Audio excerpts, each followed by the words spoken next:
Wong Jack Man. He's on a pilgrimage to check out Kung Fu in America. The Deathbed Confession of Wong Jack Man. In the world of martial arts, few stories are as legendary as the long-standing rivalry between Wong Jack Man and Bruce Lee. This feud, though shrouded in mystery for decades, has captivated martial arts enthusiasts and casual fans alike. However, as Wong Jack Man lay on his deathbed, he revealed a truth that would change everything.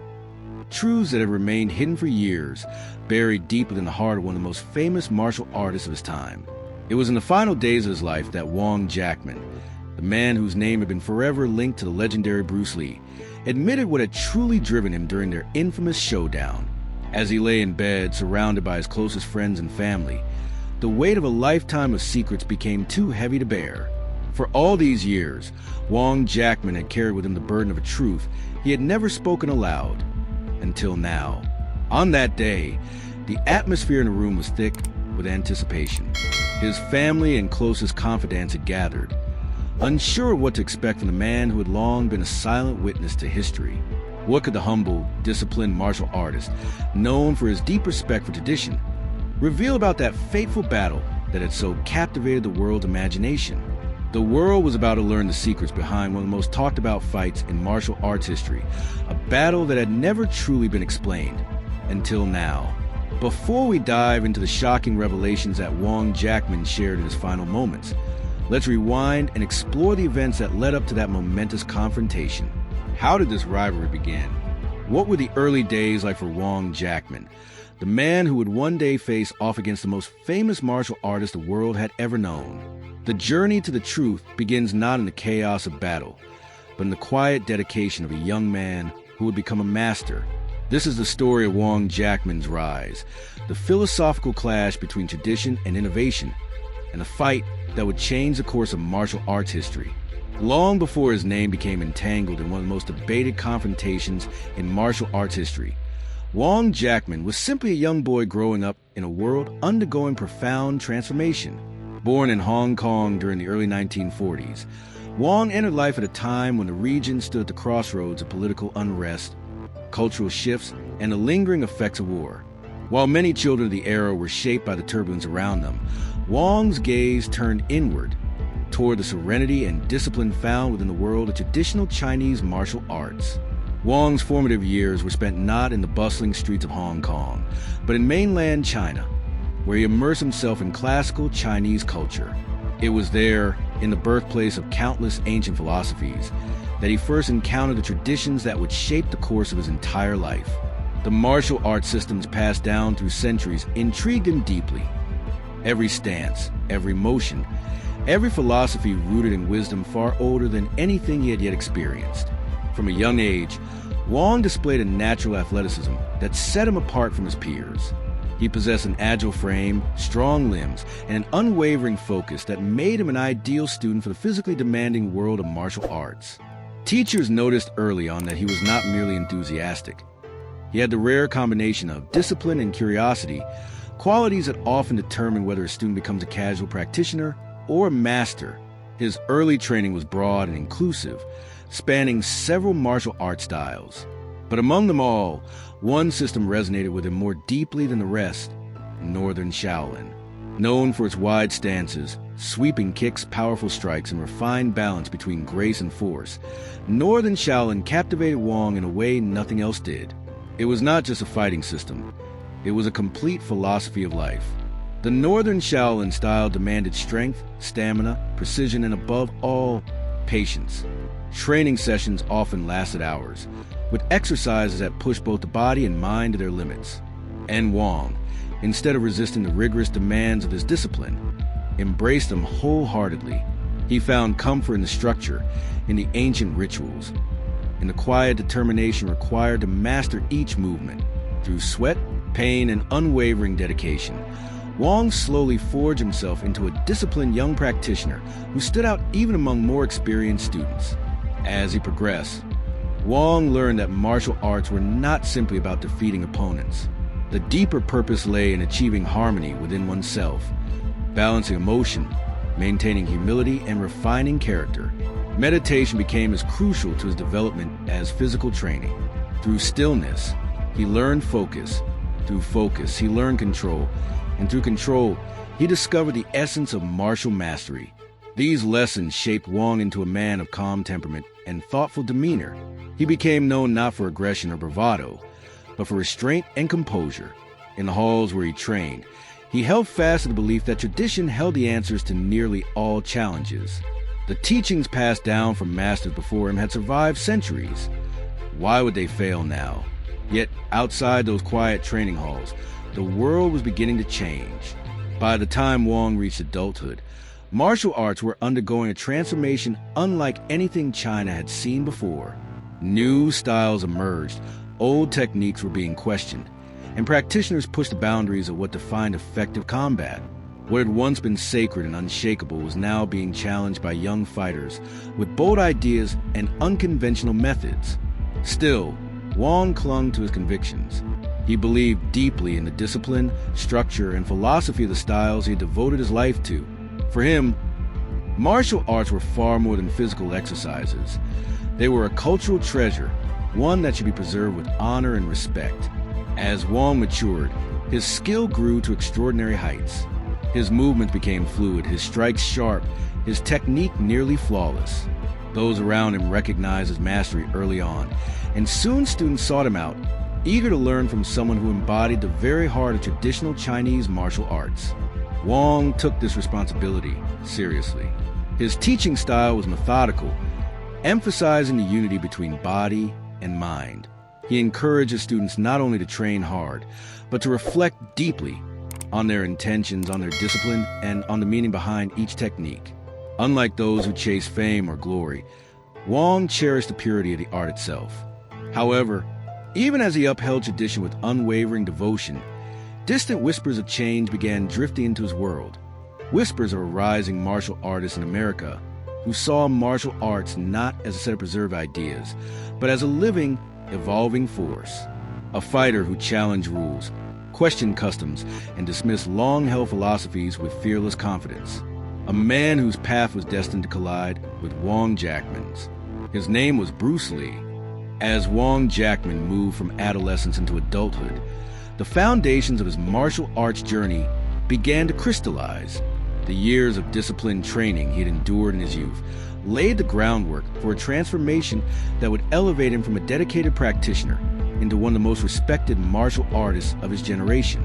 By the time he reached maturity, Wong's mastery of the Northern Shaolin system had become undeniable.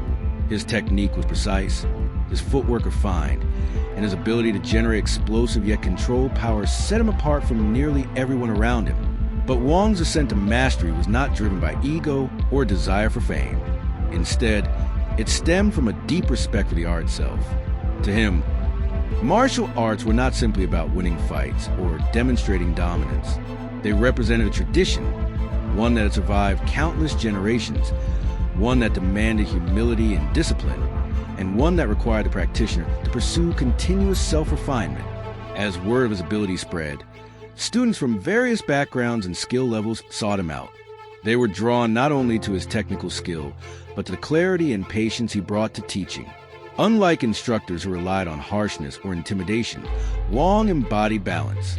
He guided his students to develop both strength and grace, both precision and fluidity.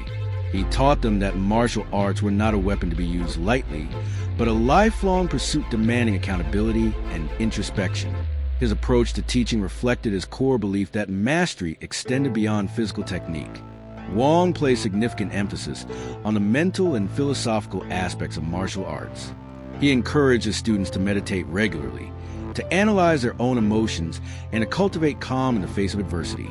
He believed that a martial artist's greatest strength was not found in their fists, but in their ability to maintain clarity of mind. Even as Wong's reputation grew, he remained humble and avoided the spotlight. He had no interest in competing with others for fame or recognition. Instead, he focused on preserving the integrity of the traditional forms he had spent his life studying. He held fast to the idea that martial arts, when practiced correctly, were an art form, a blend of culture, philosophy, and physical expression that could not be sacrificed for popularity or modernization. Yet, although Wong valued tradition deeply, he was not blind to the broader world of martial arts.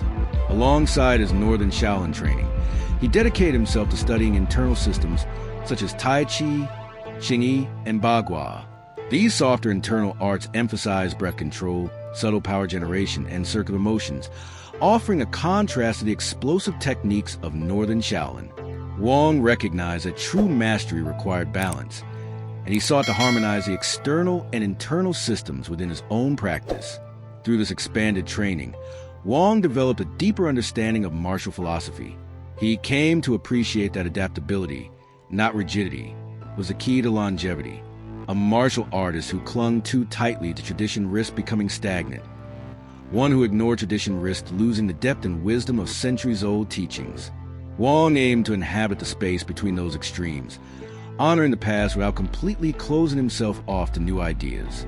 But even as he embraced this balanced approach, a storm was beginning to form across the Pacific. One that would challenge not only Wong's technical prowess, but the very foundations of his philosophy. During the early 1960s, martial arts in America began to evolve at an unprecedented pace. Immigrants from China, Japan, Korea, and other nations brought their fighting systems with them, and these styles mingled, clashed, and transformed in ways previously unseen. Amid this growing tapestry of martial expression, a young, charismatic fighter began making waves. Bruce Lee. Bruce Lee was unlike anything the martial arts world had seen. He was bold, intense, and unafraid to question long-held beliefs. His style was fast, direct, and efficient, stripped of unnecessary ornamentation. Where traditionalists saw disrespect, Lee saw evolution. Where they saw recklessness, he saw freedom.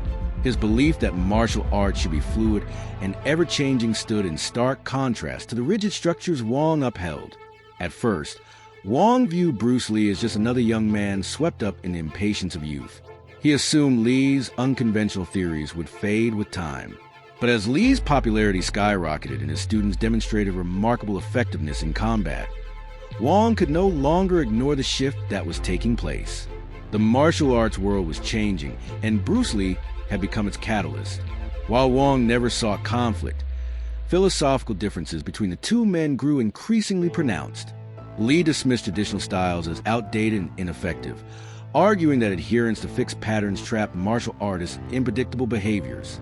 Wong, on the other hand, believed that tradition offered stability, depth, and moral grounding, elements that could not be replaced by innovation alone. The divide between them was not merely ideological. It represented a clash between old and new, between preservation and evolution, between cultural heritage and the relentless march of progress. As whispers about their contrasting approaches spread through martial arts circles, students and teachers alike began to speculate. What would happen if these two philosophies, embodied by two of the most skilled practitioners of their time, came face to face? For Wong Jack Man, the answer to that question would soon become reality. And when the moment finally came, it would test every belief he had ever held.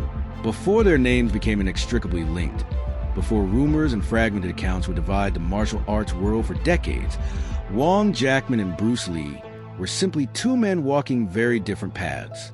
Yet those paths, built on opposing philosophies, were destined to collide. Their clash was never just a physical contest. It was an ideological battleground, the meeting of two entirely different visions for what martial arts ought to be. To understand how the rivalry between Wong and Lee began, one must first understand the seismic shift taking place in martial arts during the early 1960s. In America, immigrants from Asia had introduced a wide range of martial disciplines: kung fu, karate, judo, taekwondo. And as these styles intermingled, practitioners began questioning what worked and what didn't. Tradition was no longer accepted simply because of age. Effectiveness became the new standard. And at the center of this revolution stood Bruce Lee. Still in his early 20s, Bruce was already developing a reputation like no other. Ambitious, charismatic, and fiercely independent.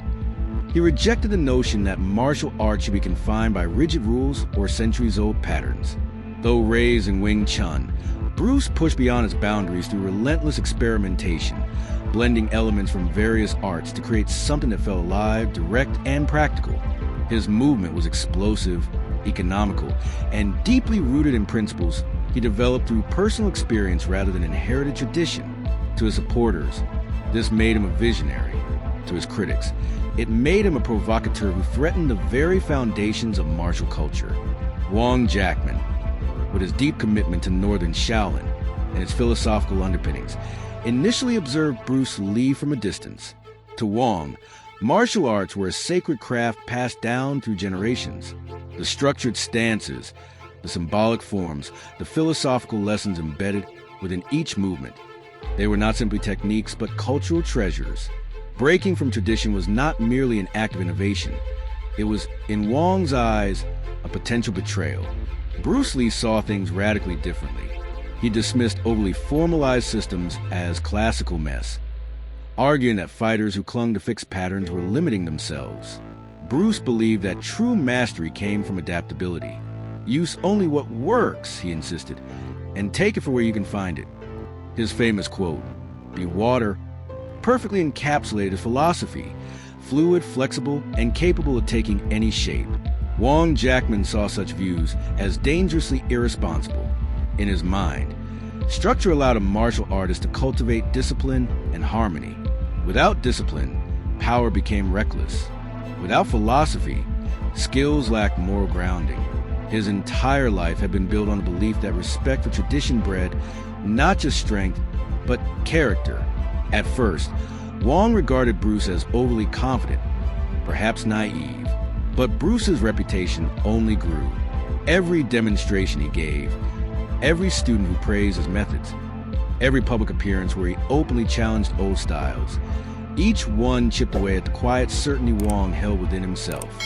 Bruce wasn't simply another martial artist with a brash personality. He was changing the landscape. Tension began brewing in the martial arts community. Teachers rooted in traditional systems viewed Bruce as a threat. Younger practitioners flocked to him, excited by his modern methods. Rumors circulated that Bruce had said traditional kung fu instructors were too slow and adhered to rituals that dulled their effectiveness. Whether Bruce meant these comments literally or metaphorically, many took them as direct insults. Among those who felt challenged was Wong Jack Man, not because he sought confrontation, but because he represented everything Bruce was pushing against. He embodied tradition, discipline, methodical, and deeply philosophical. Each time Bruce spoke against classical training, it felt to Wong as though he were dismissing the entire lineage Wong had devoted his life to preserving. This wasn't just a disagreement. It was the beginning of a philosophical war. As Lee's school in Oakland grew, so did pressure from the traditional Chinese martial arts community. They believed that Bruce was teaching secrets to non-Chinese students, something many traditionalists fiercely opposed. Although the degree of this taboo is debated today, within the community at the time, it was a source of anger and anxiety. Wong, known for his discipline and skill, was seen as the ideal representative to confront Bruce. Some accounts claim that community leaders approached Wong and pressured him to challenge Lee. Others say Wong volunteered, disgusted by what he saw as Bruce's disrespect towards centuries-old practices.